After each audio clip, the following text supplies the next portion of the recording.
Hello अस्सलाम वालेकुम। तो हम आज करने जा रहे हैं बुक D2 में से 15 चैप्टर जिसका नाम है प्रोबेबिलिटी ऑफ सिंगल इवेंट। तो बेसिकली हम यहाँ पे फर्स्ट जो है चैप्टर स्टार्ट करने वाले हैं D2 में से। तो मैं आपको कहना चाहूँगी अगर आपने सब्सक्राइब नहीं किया मेरा चैनल तो सब्सक्राइब करें और साथ में बेल आइकन भी प्रेस कर दें। और अब हम स्टार्ट करते हैं टॉपिक प्रोबेबिलिटी। थोड़ा सा मैं इंट्रोडक्शन दे देती हूँ कि व्हाट आर प्रोबेबिलिटी। अगर मैं सिंपल लैंग्वेज में बोलूँ तो प्रोबेबिलिटी एक सिर्फ और सिर्फ चांसेस हैं कि आपके पास किस चीज़ को ज़्यादा या किस चीज़ को कम गेन करने के चांसेस, उसी को हम प्रोबेबिलिटी कहते हैं। अब थोड़ा सा लिख कर मैं समझा देती हूँ। जैसे कि यहाँ हेडिंग डाल देती हूँ प्रोबेबिलिटी, ठीक है। प्रोबेबिलिटी हेडिंग डालने के बाद अब मैं जैसे फॉर एग्जांपल आपको दे देती हूँ या यहाँ आपको दे देती हूँ डेफिनेशन अपने वर्डिंग में।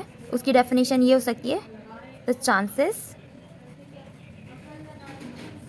ऑफ मोर और लेस यहीं लिख देती हूँ, ज़्यादा या कम के चांसेस। अगर उसमें बात करूँ सबसे पहले ईजीएस्ट वे एक प्रोबेबिलिटी लाइन बना देती हूँ मैं समझाने के लिए। लाइन, ठीक है।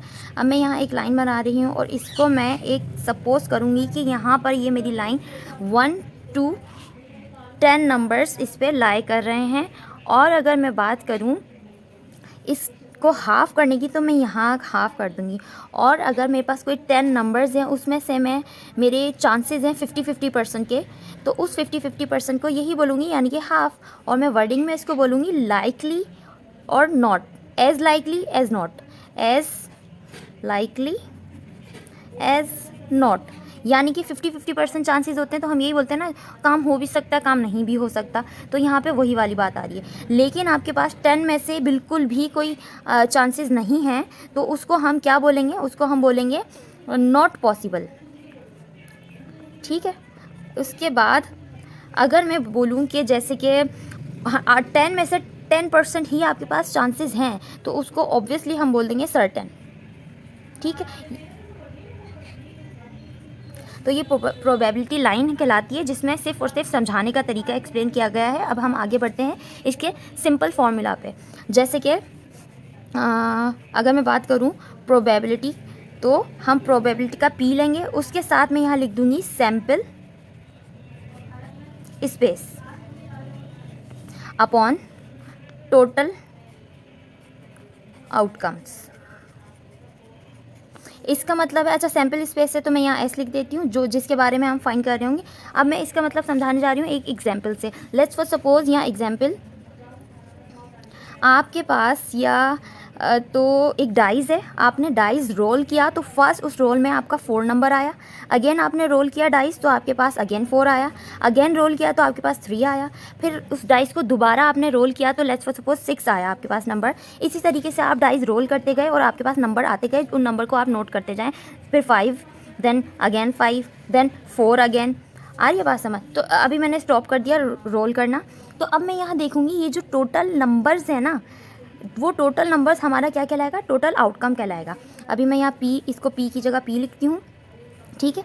टोटल आउटकम की जगह मैंने क्या लिख दिया, यहाँ पे मेरे कितने नंबर है, 1 नंबर, 2, 3, 4, 5, 6, 7 नंबर है। तो 7 क्या हो गया, टोटल आउटकम, ठीक है। अब मैं सैम्पल स्पेस क्या देखूँगी, सैम्पल स्पेस जब भी हम गेम खेलेंगे वैसे तो हम क्या करते हैं, हम उस बेसिकली नंबर को लेते हैं जो जिसके सर्टन चांसेस ज़्यादा हों।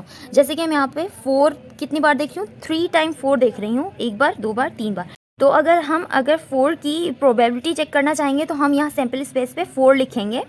लेकिन नॉर्मली और जनरली अभी मैं किसी ख़ास स्पेसिफिक नंबर की प्रोबेबिलिटी फाइंड नहीं कर रही, तो मैं सिंपल सैम्पल स्पेस हम यही लिखेंगे जो कि नंबर्स हैं। क्या क्या नंबर्स आए हैं सैम्पल स्पेस में, मैं यहाँ लिख देती हूँ सैम्पल स्पेस। उसमें हमारे नंबर आए हैं 4, 4, 3, 6, 5, 5, 4। और यहाँ पे सैम्पल स्पेस के बारे में फाइंड करेंगे। अगर स्पेसिफिक कोई नंबर लेंगे, 4 लेंगे, तो यहाँ 4 के बारे में 4 लिख देंगे। आ रही है बात समझ? तो ये प्रोबेबिलिटी है। अच्छा चलें ठीक है, अभी भी प्रोबेबिलिटी समझ नहीं आया तो मैं आपको थोड़ा सा और एक्सप्लेन करती हूँ और हम किसी एक स्पेसिफिक नंबर के बारे में पढ़ते हैं, उसकी प्रोबेबिलिटी निकालते हैं। जी, तो हम प्रोबेबिलिटी फाइंड कर रहे हैं, हम फिर से वही एग्जांपल यूज़ कर लेंगे।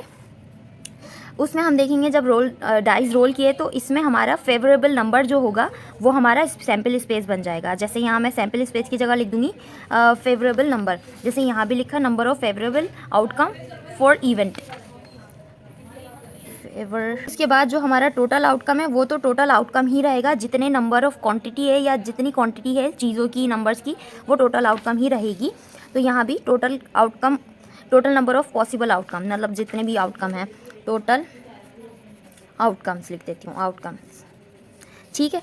और हमारे यहाँ प्रोबेबिलिटी रहेगा, जैसे कि यहाँ पर इवेंट जो भी होगा 4 के बारे में अभी करेंगे, इवेंट का मैं ई लिख रही हूँ, आगे समझाऊंगी। और अब इसको मैं थोड़ा सा और ज़्यादा आसान तरीके में फॉर्मूला पुट कर देती हूँ। फेवरेबल आउटकम को हम बोल देंगे ई, कोई भी इवेंट, और टोटल आउटकम का हम बोल देते हैं एम, और यहाँ वही वाली बात पी और ई चलेगा। अब हम प्ले कर लेते हैं गेम और फेवरेबल नंबर ले लेते हैं हमारा 4।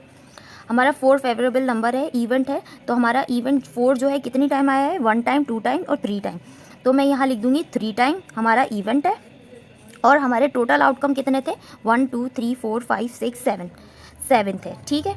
तो हम यहाँ पे क्या लिख देंगे, अच्छा अब इवेंट की जगह मैं क्या लिखूँगी, 4 लिखूँगी, क्योंकि हम 4 की ही बारे में प्रोबेबिलिटी फाइंड कर रहे थे। तो हमारी प्रोबेबिलिटी 4 की क्या है, 3 आउट ऑफ 7, यानी कि 7 में से 3% चांसेस हैं 4 नंबर्स के। तो ये हमारी प्रोबेबिलिटी हो गई, और ये सारा इंट्रोडक्शन था।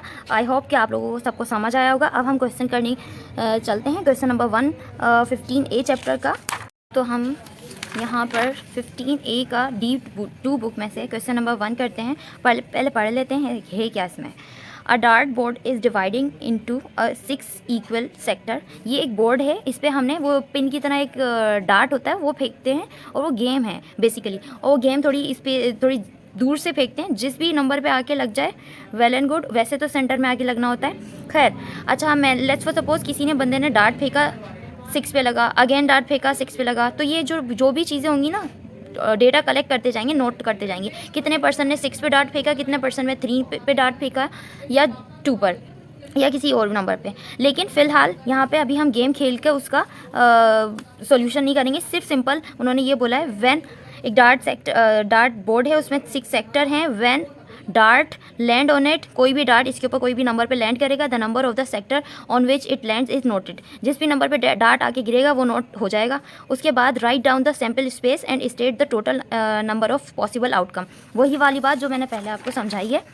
जब हम नंबर खेलेंगे किसी भी फेवरेबल नंबर के बारे में पॉसिबिलिटी चेक करेंगे, तो वो हम यहाँ इस तरीके से लिखेंगे, फेवरेबल आउटकम फॉर इवेंट और टोटल आउटकम। लेकिन अभी यहाँ पे हम कोई भी नंबर स्पेसिफिक के बारे में पॉसिबिलिटी फाइंड नहीं कर रहे, हम सिंपल ये वाला फॉर्मूला लेंगे, sample space upon total outcome.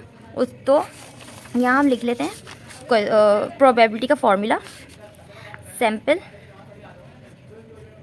Space upon total outcomes, ठीक है।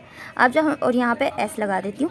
अब हमने जब यहाँ पर ये देखा कि टोटल आउटकम क्या है, 6 नंबर हैं, तो टोटल आउटकम हमारा क्या हो गया, 6 हो गया।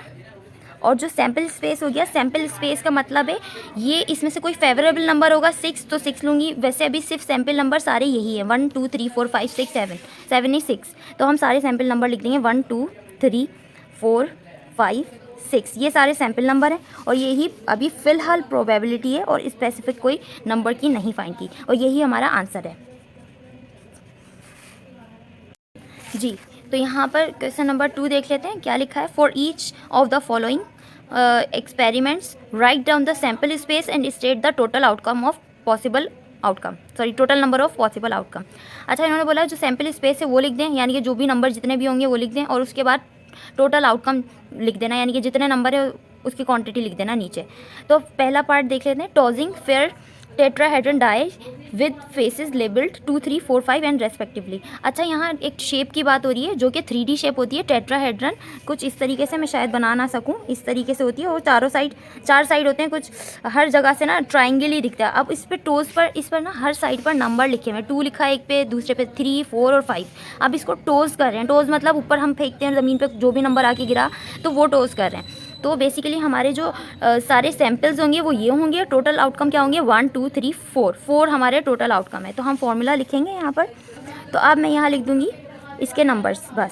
सैम्पल स्पेस है हमारे, जैसे कि क्वेश्चन में लिखा था 2 3 4 और 5, 2 3 4 5, और इसके बाद हम यहाँ लिख देंगे ये 4 नंबर है तो 4 टोटल आउटकम है 4। यही हमारा आंसर है। बाकी बी और सी पार्ट में भी हमें यही करना है। यहाँ लिखा है drawing a card eight a random from a box containing 10 identical cards labeled। अच्छा, यहाँ पर ना एक बॉक्स है, उसमें बहुत सारे कार्ड्स हैं और उस पर ए बी, हर कार्ड पे ये जो है ABCDEFGH IJ ये लिखा हुआ है हर कार्ड पे। उस बॉक्स सैम्पल स्पेस देखेंगे कि यहाँ सैम्पल स्पेस जो है ABCDEFGH IJ ये सैम्पल स्पेस हो जाएगा और टोटल आउटकम क्या होगा इसको काउंट कर लेंगे हम 1 2 3 4 5 6 7 8 9 10। तो हम क्या लिख देंगे यहाँ पर हमारा जो सैम्पल स्पेस होगा वो ये सारे ABCD ABC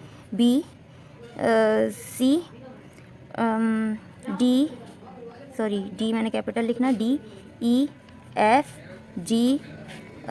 जी के बाद है HIJ और उसके बाद टोटल आउटकम।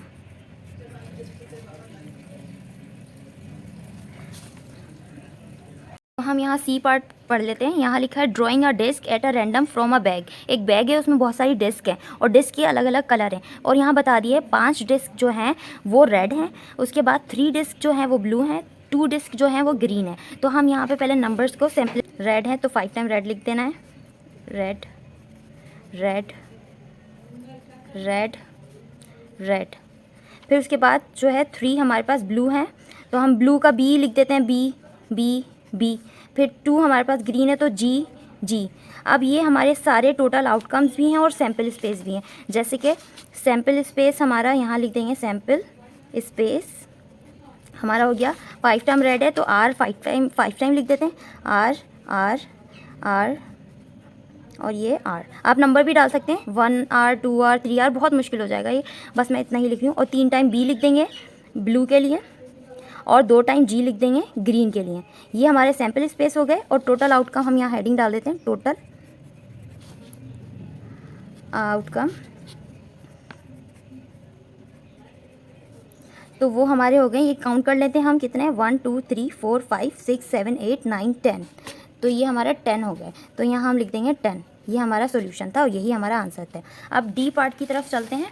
डी में देख लेते हैं, लिखा है picking a letter at random from a box. Box में से लेटर उठा रहे हैं और रैंडमली उठा रहे हैं, कॉन्टेनिंग आइडेंटिकल कार्ड, उसमें भी कार्ड हैं बॉक्स में, विद द लेटर। अब हर कार्ड पे लेटर लिखा हुआ है और लेटर की स्पेलिंग्स जो है टीचर की है। टीचर में कितने अल्फ़ाबेट हैं, 1 2 3 4 5 6 7। तो हमारा टोटल आउटकम हो गया 7 और सैम्पल स्पेस हो गया ये स्पेलिंग। तो हम यहाँ लिख देंगे सैम्पल स्पेस और यहाँ टोटल आउटकम इक्वल टू, अब यहाँ टीचर की स्पेलिंग सैम्पल स्पेस हो गई TEACHER और ये कितने अल्फ़ाबेट हैं, 1 2 3 4 5 6 7 हमारा हो गया टोटल आउटकम। इसी तरह हम, ये आंसर है हमारा। ई पार्ट कर लेते हैं। ई में यहाँ कह रहे हैं choosing a 3 digit number at random. यहाँ मैंने जैसे कि कहा 3 डिजिट नंबर लेने हैं, जो कि 3 डिजिट नंबर क्या क्या होते हैं। अच्छा, मैं एक साथ ही काम यहाँ करना चाहूँगी कि सैम्पल स्पेस में जितने भी 3 डिजिट नंबर हैं वही आएंगे। तो मैं यहाँ ऑलरेडी यहाँ हेडिंग डाल देती हूँ, सैम्पल स्पेस इक्वल टू। अच्छा, 3 डिजिट नंबर 100 से स्टार्ट होते हैं, 100 से लेके 101 102 इसी तरह चलते 999 पर 3 डिजिट नंबर ख़त्म हो जाते हैं। उसके बाद हमने देखा यही हमारे सारे 3 डिजिट नंबर सैम्पल स्पेस होंगे और टोटल आउटकम क्या होगा वो हमें फाइंड करना पड़ेगा। यहाँ मैं अलग से फाइंड कर देती हूँ, टोटल आउटकम। ठीक है, जैसे कि हम 100 से पहले क्या होता है 99 और हमारा एंडिंग क्या है 999 में से 99 माइनस करेंगे तो हमारे पास आ जाएगा 900। ठीक है, तो टोटल आउटकम हमारे पास हो गया 900, यानी कि जो 3 डिजिट नंबर हैं वो 900 तक हैं। तो मैं यहाँ टोटल आउटकम की हेडिंग मेंशन करके टोटल आउटकम 900